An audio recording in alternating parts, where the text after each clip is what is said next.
영화 서울의 봄 흥행으로 전두환 씨의 과거 행적에 대한 관심이 어느 때보다 뜨겁죠. 이런 가운데 군부 독재 시절 대표적인 인권 유린 사례로 꼽히는 삼청교육대 운영과 관련해서 전두환 씨의 직접적인 지시가 있었다는 문건이 공개됐습니다.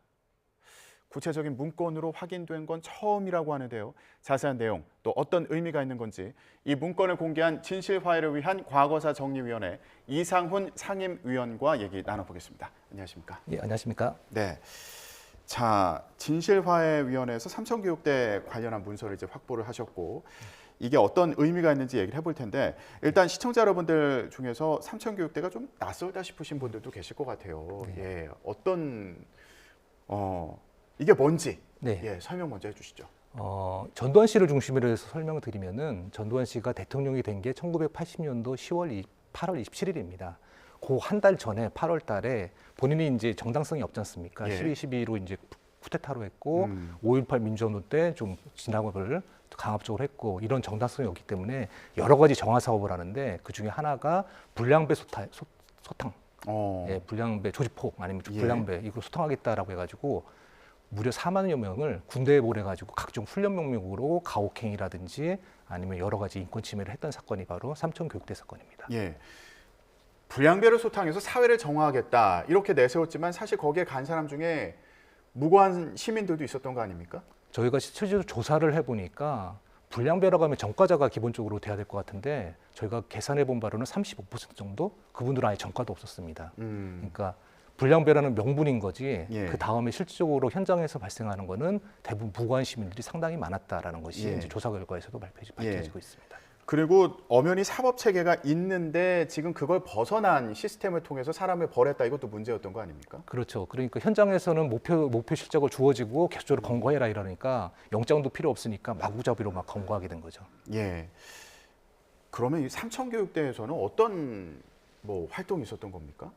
크게 보면은 4주 동안에 일단 순화교육, 그러니까 순하게 만든다는 겁니다. 그러니까 순하게 만든다고 해서 순화교육이라고 표현하는데 예. 정신교육도 하고 그다음에 보통 사진으로 나오는 목봉 체조 이런 거 이제 막 하면서 가혹한 어떤 육체적인 훈련 같은 거 하는 게 기본적으로 들어가고요. 예. 그게 끝나고 나면은 석 달에서 6달 정도 근로봉사라고 해서 그 무료로 이제 막 그냥 무슨 도로공사 건설이라든지 그런 데 끌려가지고 이제 강제노역을 하는 그 두 가지 단위가 이제 대표적인 그런 어떤 훈련단입니다. 예. 그 과정에서 인권 유린도 이루어졌다. 이것도 문제인 거고요. 당연히 인권 침해가 있는 거죠. 강제노역에다가 가혹행위라든지 그런 것을 4만여 명 정도가 그거를 당했던 사건입니다. 네.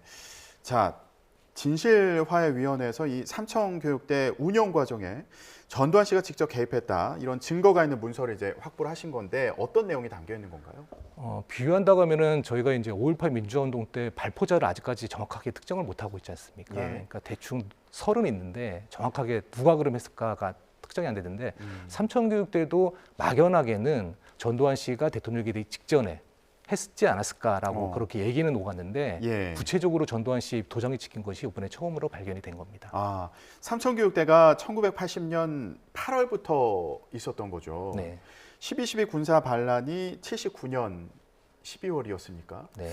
당연히 전두환 씨가 만든 거 아니야? 이렇게 생각을 했는데 네. 이게 구체적인 그런 증거가 발견된 건 이번이 처음이라는 말씀이신 거예요? 예, 그렇습니다. 전두환 씨가 대통령이 되기 직전의 공식적인 명칭은 이제 5.18 이후에 그다음에 그 국가보위 비상대책위, 국보위라고 보통 하는 그런 그 장관하고 군인들이 같이 합쳐가지고 최고 의사결정기구를 했습니다. 근데 예. 거기서 전두환 씨가 위원장이 아니에요. 위원장은 최규하 대통령입니다. 예. 전두환 씨는 그냥 국보위의 상임위원장이었습니다. 예. 그렇기 때문에 국보위에서 삼청교육대를 진행을 했다는 건 알았는데 구체적으로 최규하 씨는 그냥 바지 사장 아니었겠냐라고 짐작은 했는데 예. 문헌상으로 위원장 명의로 도장이 찍혀야 되는데 상임위원장 명의로 각종 지시 문구가 도장이 찍힌 겁니다. 그거는 역으로 보면은 결국 역시나 그 전두환 상임위원장이 이 삼청교육대 어떤 그 추진을 결정적으로 뒤에서 지휘를 하고 최종 결정했다라는 것이 추론이 되는 거죠.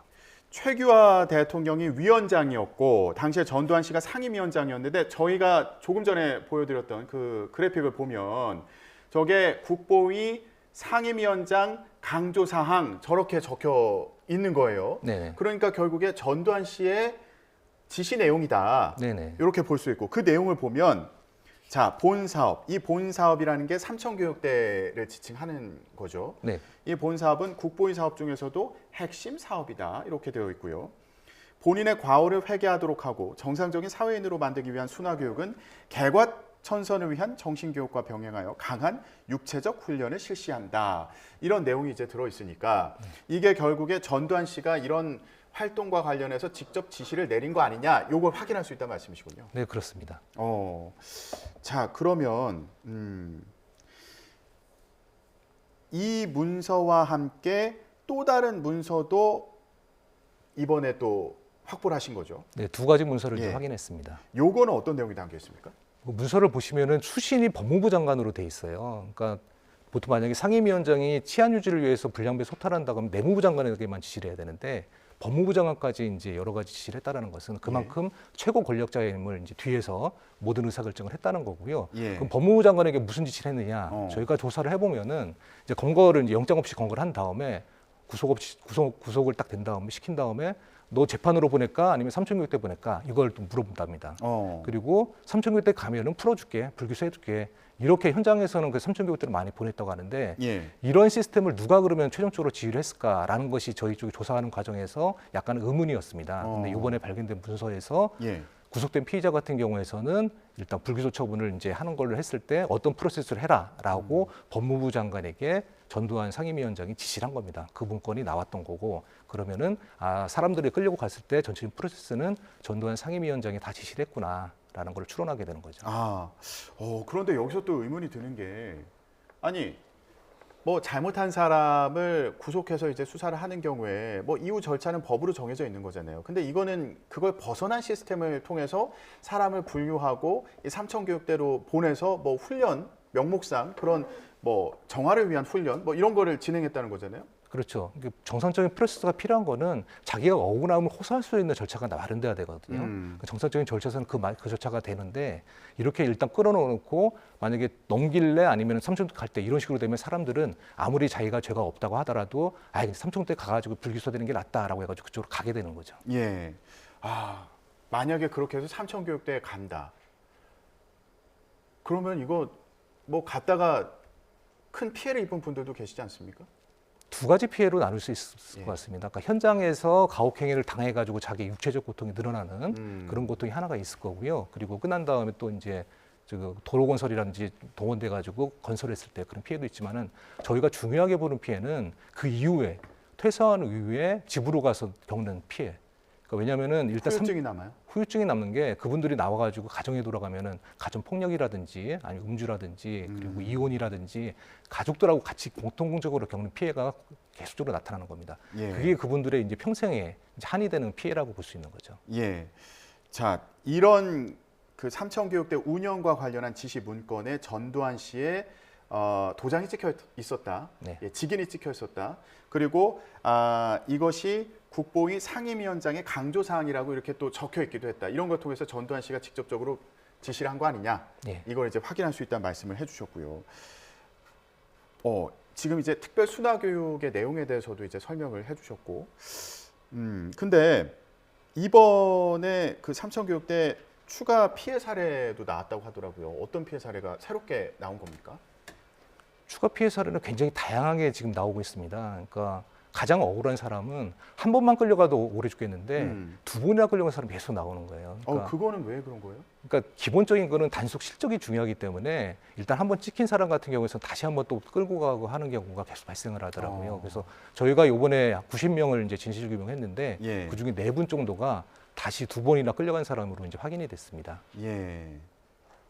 그러면은 한 번 끌려가서 이미 거기서 고통을 받고 나왔는데 풀려난 뒤에 다시 또 끌려가고. 네네. 예.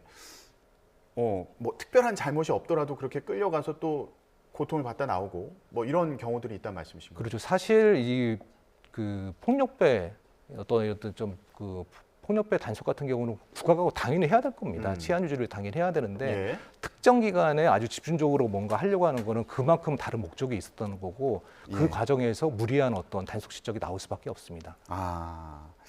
자, 이런 과정에서 이제 발생한 피해자들이 있고요.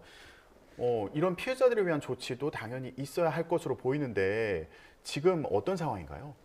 제가 있는 진실화해위원회는 일반적인 이제 인권 침해를 조사하기 때문에 삼청만 조사하는 게 아닌데 삼청교 같은 경우 워낙 피해자 수가 많기 때문에 독립적인 법률이 있습니다. 삼청교육 피해자들을 위한 명예회복과 그리고 피해 구제를 위한 법률 거기가 있는데 그 법률에 따라 가지고 이제 처리를 하면 가장 바람직한데 그 법률이 너무 좁게 지금 해석이 돼 있습니다. 피해자의 범위를 좁게 피해자가 죽었다든지 사망했다든지 아니면 심하게 다쳤다든지 그리고 지금 위원회도 좀 종료가 됐고요. 근데 피해자는 계속 나오고 그리고 아까 말씀드렸다시피 다치거나 죽지 않더라도 그분들의 가족들이 각지 겪는 피해 그리고 본인의 트라우마 이런 피해 같은 경우 여태까지 조사가 안 됐었거든요. 그래서 저희가 일반적으로 조사하는 과정에서 삼청의 피해는 너무 크기 때문에 그 법률을 좀 범위를 넓혀가지고 좀 대대적으로 좀 구제를 할 필요성이 있다라고 이렇게 권고를 했습니다. 피해자 관련 법을 이제 개정하라고 권고를 한 건데, 요게 그러면 이제 국회에서 논의가 돼야 되는 사안인가요? 법률 개정이 필요하기 때문에 지금 피해자분들이 굉장히 아까 4만 명이라고 말씀드렸는데 굉장히 많은 피해자들이 그 법률을 개정해서 다시 한번 조사를 해주고 피해 구제를 해달라고 지금 요청하고 있는 단계입니다. 근데 아직까지는 뭐 이런 법률 개정을 위한 움직임이 구체적으로 있는 상황은 아닌가 보죠? 예, 법률 개정안이 올라가고 논의는 되고 있는데 아직 통과가 안 되고 있는 상황입니다. 이번에 전두환 씨가 이 삼청교육대 운영과 관련해서 직접 지시한 이런 문건이 나온 게 앞으로 논의를 좀 더 활성화하는 데 도움이 될 거라고 생각하세요? 많은 논의들, 과거사 정리 같은 경우는 사실 책임자가 이제 구체적으로 밝혀지는 순간에 다시 한번 또 그 논의가 탄력을 받거든요. 그래서 이번에 전두환 씨가 역시나 전두환 씨였구나라고 하면은 다시 한번 논의를 활성화시키는 데 도움이 될 거라고 보여집니다. 네, 알겠습니다. 이와 관련한 논의가 좀 더 빠르게 잘 이루어지기를, 그래서 피해자 구제할 수 있는 방안이 더 구체적으로 마련되기를 기대하도록 하겠습니다. 다른 사안에 대해서도 얘기를 좀 해보도록 할게요. 어제 법원이 형제복지원 사건 피해자들에 대한 국가배상 책임을 처음으로 인정하는 판결을 내놨습니다. 진실화해위원회에서 지난해 8월에 중대한 인권침해 사건이다 이렇게 인정을 한 이후에 나온 첫 판결인데, 요건 좀 어떻게 보셨어요? 이게 형제복지원 삼청교육대 이름이 약간 좀 혼동됐어 있는데 삼청교육대는 명분이 폭력배 또는 불량배 단속 이거를 목적으로 이제 사람 끌고 가가지고 여러 가지 인권 침해를 한 거고요. 이 형제복지원은 복지라는 말이 있듯이 불황아를 단속한다는 목록으로 역시 마찬가지로 그 과정에서 많은 무고한 시민들이 같이 끌려가서 형제복지원이라는 시설에서 강제로 감금당한 사건입니다. 그러면 이게 이번 그 판결이 앞으로 또 어떤 영향을 미칠 거라고 생각하세요? 이것도 역시 형제복지원의 피해자들이 굉장히 많이 있습니다. 그렇기 때문에 여러 소송을 지금 제기하고 있는데 이번이 3년 동안 소송을 했다가 처음으로 나온 1심 판결입니다. 그렇기 때문에 지금 판결에 따라 가지고 다른 여러 가지 소송도 많은 영향을 끼칠 거라고 보여집니다. 자, 정부가 그 피해자들에게 손해배상금을 지급하라는 판결이 나온 거잖아요. 1인당 8천만 원에서 최대 11억 2천만 원 정도.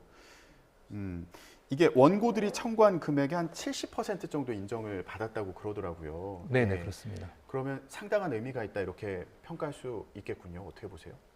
이분들이 36년 동안 자기들의 한을 지금 풀어달라고 한 거기 때문에 지금 거기다가 소송도 3년 동안 지금 기다려서 당사자한테는 너무나 큰 기쁨이라고 보여지고요.